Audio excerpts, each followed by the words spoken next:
There were some days that I would wake up and think, how am I going to go to work? How am I going to walk onto that training pitch? You know, we were just locked into each other all night, conversation-wise. I mean, other people noticed it, other people at the dinner. I sat opposite him. He is making himself the victim and he's making me look like the liar. Poor him. He's had nothing to do with this. We're fighters. And at that time, we needed to fight for each other. We needed to fight for our family. There are still feelings there, I suppose. I adore him. I still do. Still do. Rebecca Loos, the woman who had an alleged affair with David Beckham in the early 2000s, recalled feeling so hurt when she allegedly found him in bed with another woman. The former personal assistant claimed she was at a party with the then Real Madrid player who was hiding at the bottom of the garden speaking to a Spanish model. That hurt, Loos told while remembering the party at soccer legend Ronaldo Nazario's home on September 22, 2003. There was wonderful food, a samba band from Brazil, and flowing champagne. However, her night took a turn when David's wife, Victoria Beckham, rang her mobile phone. Loos explained that Victoria was upset because she's calling David and he was not answering.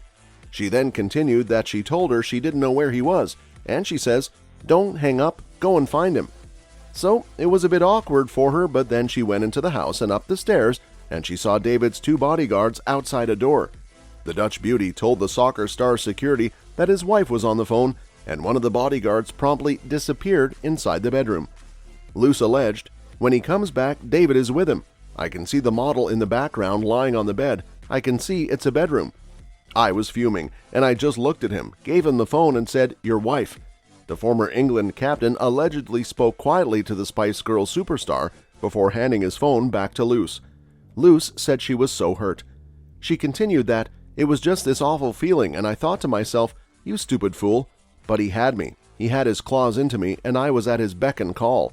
There were some days that I would wake up and think, how am I going to go to work? How am I going to walk onto that training pitch?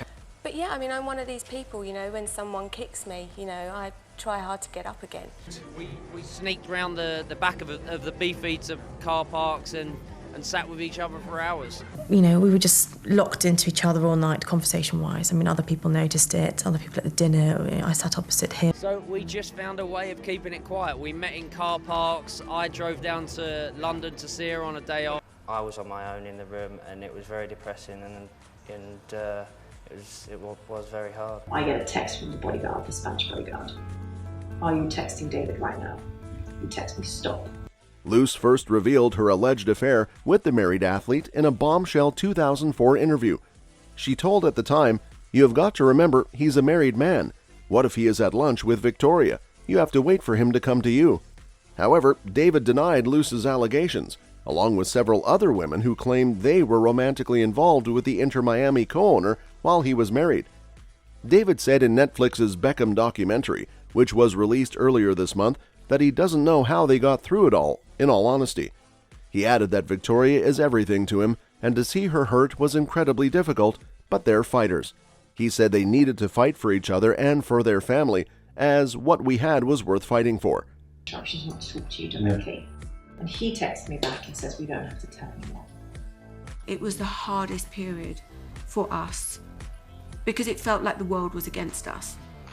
And I did want to go back with him. So, you know, we just sort of gave each other a look and a nod of the head and paid the bill and we left. I think there was many challenges. The challenge was going back over things, you know. I think we both felt at the time that we were not losing each other, but drowning. The chemistry between David and I was so strong that everyone was aware and people weren't happy, obviously. It was the first time that me and Victoria had been put under that kind of pressure. Rebecca Loos seesaws between irritation and jaw-tensing annoyance as she watches David Beckham on Netflix, recalling the aftermath of their affair. The former England captain speaks haltingly, as if every well-chosen word requires careful extraction. It is what he doesn't say, though, that dismays Rebecca. It is almost 20 years since his former aide detonated a media frenzy like no other when she went public with details of their relationship. It didn't draw much of a response from Beckham at the time, so not for a second did she think he would address the subject, albeit obliquely, after so long. Yet attracting record-breaking viewing figures, Beckham's self-titled Netflix series tells the inside story of a global football star and cultural icon with no subject off the table, even the affair. But as Rebecca notes, Beckham isn't exactly put on the spot about it. Instead, he is simply asked how he dealt with the multiple tabloid stories it spawned. Without referencing the liaison directly or admitting guilt, or indeed anything remotely inappropriate, Beckham says the stories were horrible and left him feeling sick every day. Rebecca shakes her head. It's all poor me. He needs to take responsibility, she says, plating her fingers lest she might be tempted to punch the screen. She added that he can say whatever he likes, of course, and she understands he has an image to preserve, but he is portraying himself as the victim, and he's making Rebecca look like a liar, like she has made up these stories. Loos said, he is indirectly suggesting that I'm the one who has made Victoria suffer. He is making himself the victim and he's making me look like the liar. Poor him. He's had nothing to do with this. People are calling me a liar and calling me names. He's the one who's responsible for all of this. He's the one who's responsible for his wife suffering. He's the one that decides to lie to her. You know, he's hardworking. He's a really, I'm lucky to have him as my soulmate. If I remain silent, I will be known as the liar, the one who made up the stories. And I also have a family, and I also have children. You know, and everything that happened to me in '98, I kind of just moved on very quickly, you know. Obviously, he's incredibly good looking, but David is the most wonderful husband and fantastic father. We're fighters. And at that time, we needed to fight for each other. We needed to fight for our family. The stories were horrible, but they were true. And he's the one who's responsible for all of this. In truth, she would have rather he hadn't spoken at all about what was, for her, a life-changing episode. To her mind, it was buried. Long since happily married with 2 children, she has lived for the past 14 years in blissful obscurity in Norway, where she teaches yoga and works as a medical assistant. She says it's not like England there, it's much less judgmental. Lou says she used to get people coming up to her in Waitrose, right in her face, taking pictures of her with their mobiles. She added, here people are cool about it. They don't care. Most of them say, well, I was with a married man once and I did this. It's like everyone has done something at some point. Not with married men as famous as Beckham, though, and few would have faced as much opprobrium as Rebecca, the privately educated Spanish-born diplomat's daughter, dubbed a sleazy señorita and portrayed as sex-obsessed. She doubts whether society would judge a woman so harshly today. Now, because of the documentary, she has been dragged back into the limelight, and despite living in the mountains, she is not beyond harassment, though reflecting different times it now takes a new form, vicious trolling on social media. Sitting in a quiet corner of a hotel in the center of Oslo, Rebecca watches Beckham expressing wonder at how he and Victoria got through the scandal and how he managed to drag himself to training with Real Madrid. He laments the intense pressure placed on their marriage. And so, the tightly controlled film, made by his own production company, goes on, asking of Beckham no awkward questions, but bathing him in a warm, sympathy-inducing glow. That happens from time to time because old stories get published and then some people start following me. So I didn't think much of it, and Up until Madrid, sometimes it felt like us against everybody else. But I really trusted the team. I really trusted Netflix. I really trusted Fisher and John Batzek. And it was just been shock the first days and receiving so much hatred.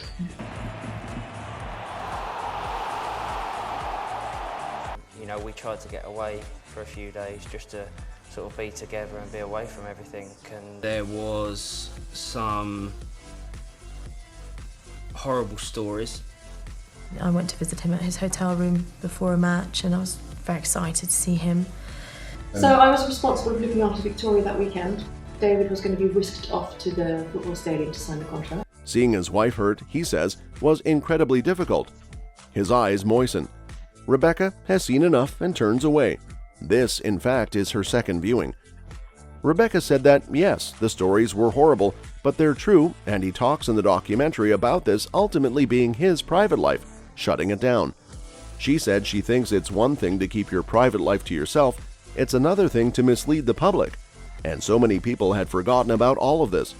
So many people put all of this behind them, this whole affair, the scandal and everything. And he's dragged it back up again in a way that is affecting her reputation. She said she thinks if he was going to touch on this time and how difficult it was, it would have been really nice for him to have said, "It was not my proudest time." Rebecca says the worst bit for her is that he says he didn't like seeing his wife suffer. That bothered her, because he's the one that caused the suffering. He could have simply said that this was a tough time and he didn't want to talk about it. She added that if one doesn't want to take responsibility for things because of their family and their children, that's absolutely fine. And if David had just said it was a tough time for them and moved on, she wouldn't be here today. But, she added, he specifically made it look like my fault, that he had nothing to do with this. Let down, she believes, by both Beckham and the management company that employed her, she sold her story. It was coming out anyway, so I thought I'd try to control it. Details of their brief liaison splintered the superstar's scrupulously cultivated image. Beckham was depicted as the paragon of not just football, but of fidelity, the loving family man who exemplified 21st century masculinity. For a while, the story reverberated across the world, posing an existential threat to brand Beckham, of which Posh Spice, of course, was the other half. Hello, and it's a Norwegian journalist from Dagbladet, wanting to know if I had any comments on the documentary. There are still feelings there, I suppose. I adore him. I still do. Still do. You know, I think that you took it to court, didn't you? A couple of the cases. But when we were in Spain, it didn't really feel like we had each other either. Not my proudest time. It was a tough time for us. Only a few months earlier, the midfielder had signed for Real Madrid, and Rebecca, then 26, beautiful and unattached, was appointed his Girl Friday, or client services manager, as she was officially billed.